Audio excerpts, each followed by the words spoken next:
सुप्रभात। आज हम स्फूर्ति में बारिश अध्याय से संबंधित अभ्यास प्रश्न समझते हैं। सबसे पहले पाठ के साथ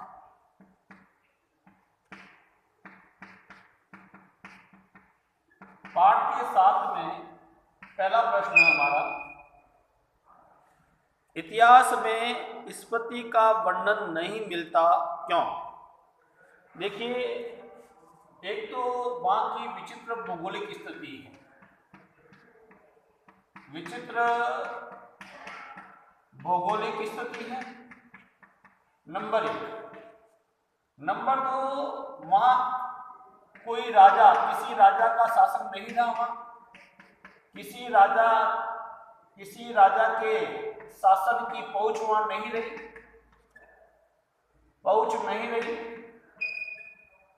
नंबर तीन, आवागमन के साधनों का अभाव।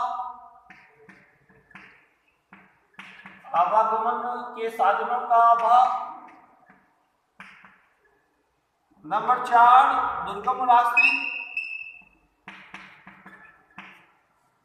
विचित्र भौगोलिक स्थिति है, आवागमन के साधनों का अभाव है, ये पर्वत श्रेणियों से घिरा है,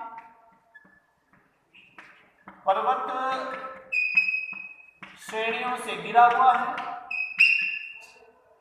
वर्ष में 8-9 महीने वहां बर्फ अधिक होती है, 8-9 महीने, और वहां की आबादी जो है बहुत कम है।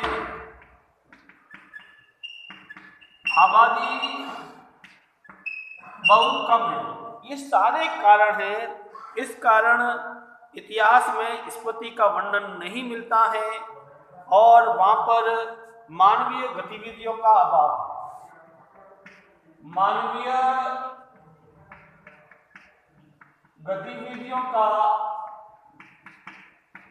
अभाव है। जनसंचार के साधन नहीं है।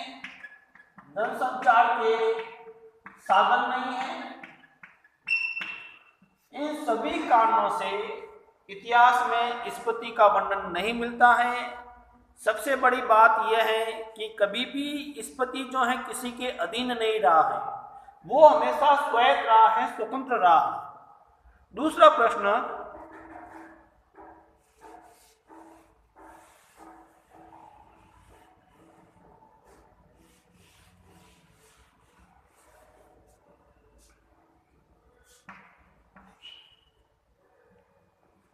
स्फूर्ति के लोग जीवन व्यापन के लिए किन कठिनाइयों का सामना करते हैं? देखिए, स्फूर्ति के लोग अपना जीवन व्यापन करने के लिए अनेक कठिनाइयों का सामना करते हैं। जैसे वहां का जीवन बड़ा ही कठोर है,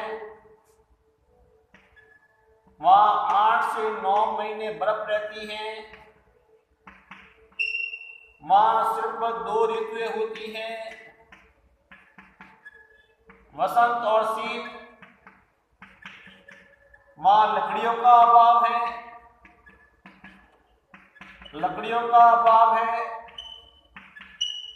सिंचाई के साधन नहीं है,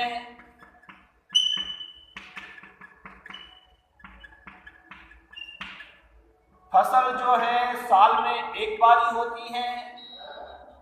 फसल जो है वहां पर साल में एक बार ही होती है। वहां पर्याप्त वर्षा नहीं होती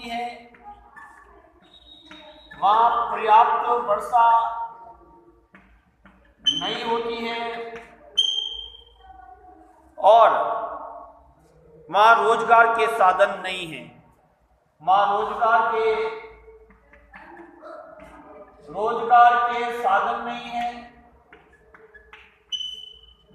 न ही फल है और न ही पेड़ है। ऐसी अनेक समस्याओं का सामना उन लोगों को करना पड़ता है। तीसरा प्रश्न हमारा,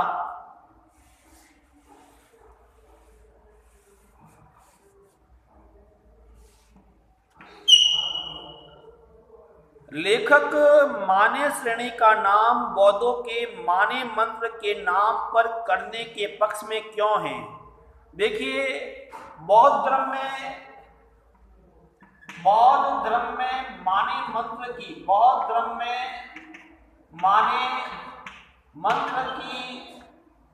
बहुत महिमा है। वहां पर सबसे अधिक माने मंत्र का जाप होता है।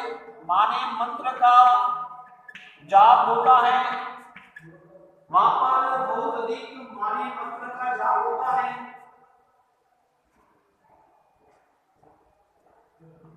और ओम मणि पद्मोहु वहां का बीज मंत्र है। ओम मणि पद्मोहु ये बौद्धों का बीज मंत्र है। इस बीज मंत्र को संक्षेप में माने कहते हैं। और बौद्ध भिक्षुओं ने इस माने मंत्र का जाप बहुत किया है। इस कारण से वहां की जो पर्वत श्रेणी है उसका नाम माने रखा जाता है। उसका नाम जो है माने रखा जाता है। और हो सकता है कि स्पति के दक्षिण की पर्वत श्रेणी का नाम भी माने रखा है। दक्षिण की जो पर्वत श्रेणी है उसका नाम भी माने रखा गया है। तो यही कारण है कि जहां जहां माने का जाप हुआ है उस पर्वत श्रेणी का नाम माने रखा गया है। अगला प्रश्न, चौथा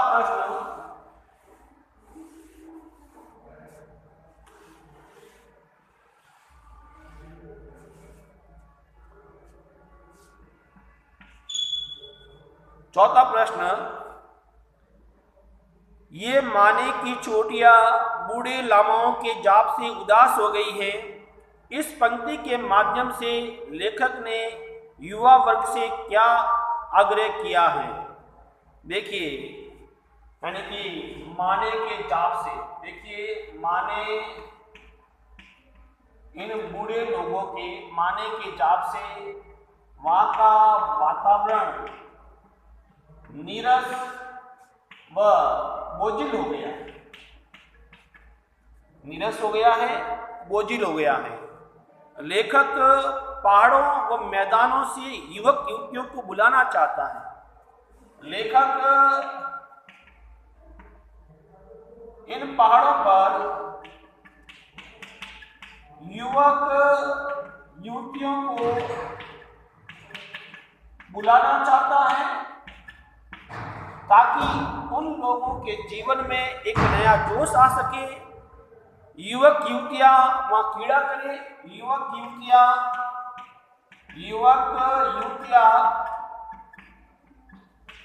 कीड़ा करे, प्रेम करे, वहां खेले कूदे, आराम से घूमे, प्रेम पूर्वक रहे, प्रेम करे, प्रेम के खेल खेले, वातावरण में ताजगी व उत्साह का संचार हो सके ताकि वातावरण में ताजगी व उत्साह का संचार हो सके। चोटियों पर चढ़ने से जीवन अंगड़ाई लेने लगेगा और युवाओं के अट्ठास से चोटियों पर जमा आर्तनाद निकलेगा। जब युवा वहां हंसेगा, खेलेगा, कूदेगा तो चोटियों पर जो जमा है आर्तनाद जमा हुआ है वो पिघल जाएगा। इस कारण से लेखक ये कहता है कि ये माने की चोटियां बूढ़े लामाओं के जाप से उदास हो गई है। इसलिए वो युवा वर्ग को आग्रह करता है ताकि युवा वर्ग जाए, वहां के लोगों में एक नया जोश भरे। ये आपको बताना है। अगला प्रश्न, पांचवा,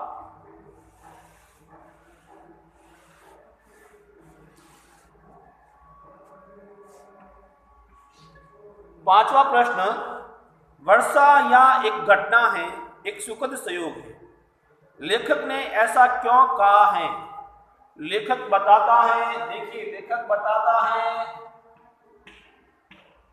बताता है कि स्पति में बहुत कम बारिश होती है, बहुत कम बारिश होती है। लेखक ये बताता है कि स्पति में बहुत कम बारिश होती है, वर्षा ऋतु जो है उनकी इच्छाएं पूरी नहीं कर पाती है। वर्षा ऋतु जो है इनकी इच्छा पूरी नहीं कर पाती है। यानी ये लोग वर्षा ऋतु को बहुत कम देखते हैं, और वर्षा के बिना वहां की धरती सूखी, ठंडी व बंजर होती है। जब वर्षा ही नहीं होगी तो वहां की धरती जो है सूखी, ठंडी व बंजर बन जाती है। इस कारण वर्षा का होना वहां सुखद सौभाग्य मानते हैं। जब कभी वर्षा होती है तो लोग इसे सुखद सौभाग्य मानते हैं। ऐसा ही लेखक के साथ हुआ।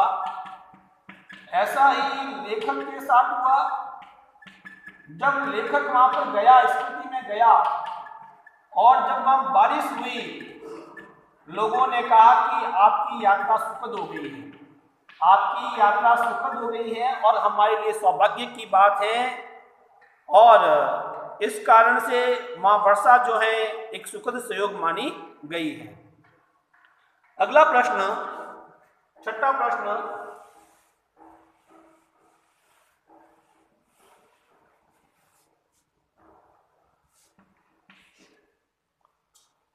स्पति अन्य पर्वतीय स्थलों से किस प्रकार भिन्न है?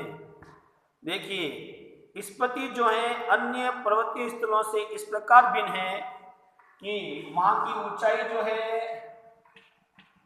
13,000 से 21,000 फीट तक वहां ऊंचाई है। यानी 13,000 से लेकर 21,000 फीट तक वहां की ऊंचाई है। वहां दुर्गम रास्ते हैं। वहां 8-9 महीने बर्फ पड़ती है। 8-9 महीने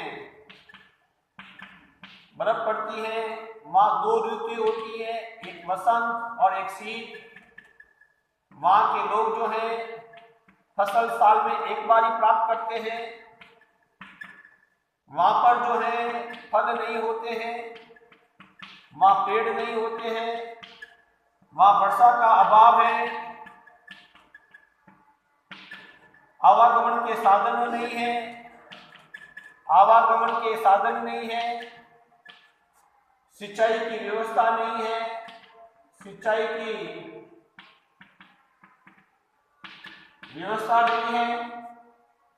और आबादी बहुत कम है।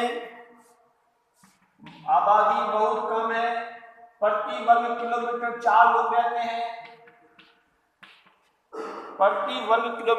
लोग रहते हैं। वहां पर्यटक नहीं आते हैं। इस कारण वहां उदासी का माहौल है। लेकिन अब ऐसा नहीं है। अब हाल ही में अटल टनल का उद्घाटन हो गया है। स्पति तक लोग पर्यटक जा रहे हैं। हमने कल परसों भी पेपर में देखा था कि स्पति तक लोग बहुत सारे पहुंच रहे हैं। अब हम पहाड़ के आसपास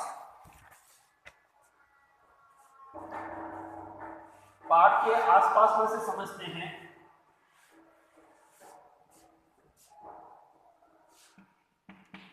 पहाड़ के आसपास पहला प्रश्न, स्पति में बारिश का वर्णन एक अलग तरीके से किया गया है। आप अपने यहाँ होने वाली बारिश का वर्णन कीजिए। देखिए हमारे यहाँ जब बारिश होती है, स्वाभाविक है नदियों में पानी बहता है, तालाबों में पानी बढ़ जाता है, नदियों का पानी जो है बांधों में जाता है, वही बांधों का पानी जो है खेतों में काम आता है। हमारे यहाँ हरियाली होती है, झरने चलते रहते हैं, वातावरण अलग होता है हमारे यहाँ। स्पति में ऐसा देखने को नहीं मिलता है। ये आपको नहीं करना है पहला।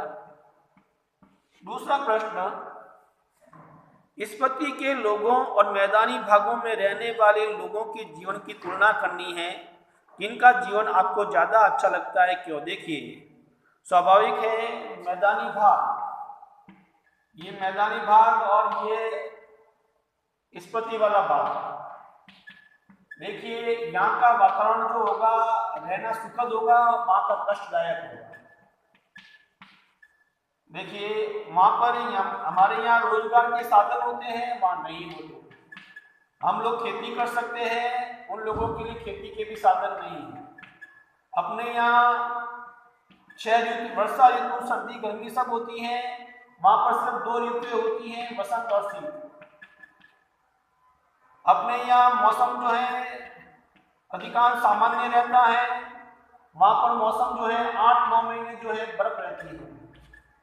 और अपने यहाँ कारखाने होते हैं, वहाँ कारखाने नहीं होते हैं। मैदानी भाग के लोग खेती कर सकते हैं, वहाँ खेती का अभाव। इस तरह से आप बता सकते हो।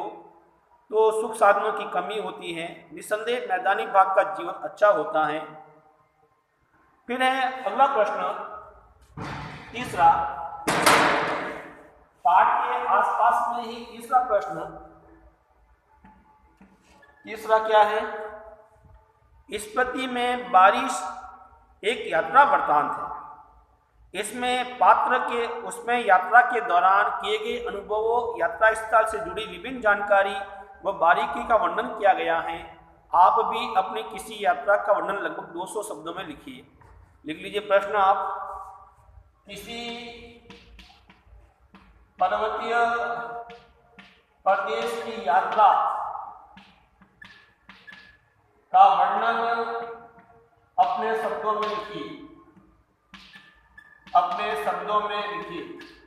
आपने किसी भी पर्वतीय प्रदेश की यात्रा की हो, चाहे वो माउंट आबू हो, चाहे वो उदयपुर हो, चाहे वो कुंभलगढ़ हो, जो भी यात्रा आपने की हो, चाहे आपने कुल्लू मनाली रोहतांग की यात्रा की हो, उस यात्रा को अपने शब्दों में लिखना है आपको। अब अगला प्रश्न जो है, चौथा प्रश्न, लेखक ने स्पति की यात्रा लगभग 30 वर्ष पहले की थी। इन 30 वर्षों में क्या स्पति में कुछ परिवर्तन आया है? हाँ, बहुत परिवर्तन आया है। अब वहां तक सड़कें बन गई हैं, टनल बन गई हैं, लोग आराम से वहां पहुंच सकते हैं, यातायात के साधन हैं, रोजगार के साधन विकसित हो गए हैं। लेकिन प्राकृतिक दशाएं जो है वैसी हैं, अतः अधिक परिवर्तन की गुंजाइश अभी तक नहीं है, समय लगेगा। अभी तो अटल टनल की शुरुआत हुई है, निस्संदेह परिवर्तन आएगा। आपको बस ये एक प्रश्न अलग से करना है, चौथा प्रश्न जो है आपको नहीं करना है। और अब हम अगले वीडियो में इस आरूप पुस्तक से संबंधित अगला अध्याय समझेंगे। आपको प्रश्न कौन कौन से करने हैं नोट कर लो आप। एक तो आपको नोटबुक में करना है, सबसे पहले पाठ के साथ में आपको करना है पहला, दूसरा, तीसरा, चौथा, पांचवा, छठा। 1, 2, 3, 4, 5, 6। और पाठ के आसपास में आपको पहला, दूसरा, तीसरा, चौथा नहीं करना है। भाषा की बात ये भी आपको नहीं करना है। आपको एक अलग से जो प्रश्न करना है, किसी पर्वतीय प्रदेश की यात्रा का वर्णन अपने शब्दों में लिखिए, या फिर किसी पर्वतीय प्रदेश की यात्रा पर निबंध लिखिए। ये आपको करना है, इसके अलावा आपको नहीं करना है। ये प्रश्न जो है आपको अलग से करना है। यानी कि 6 प्रश्न तो ये करने हैं और एक ये करना है। 6 प्रश्न में भी परीक्षा की दृष्टि से जो इम्पोर्टेंट है वो मैं अलग से आपको बता दूंगा। अब हम अगले वीडियो में इस आरोप पुस्तक अध्याय से संबंधित जो अगला अध्याय है, हमारा अगला अध्याय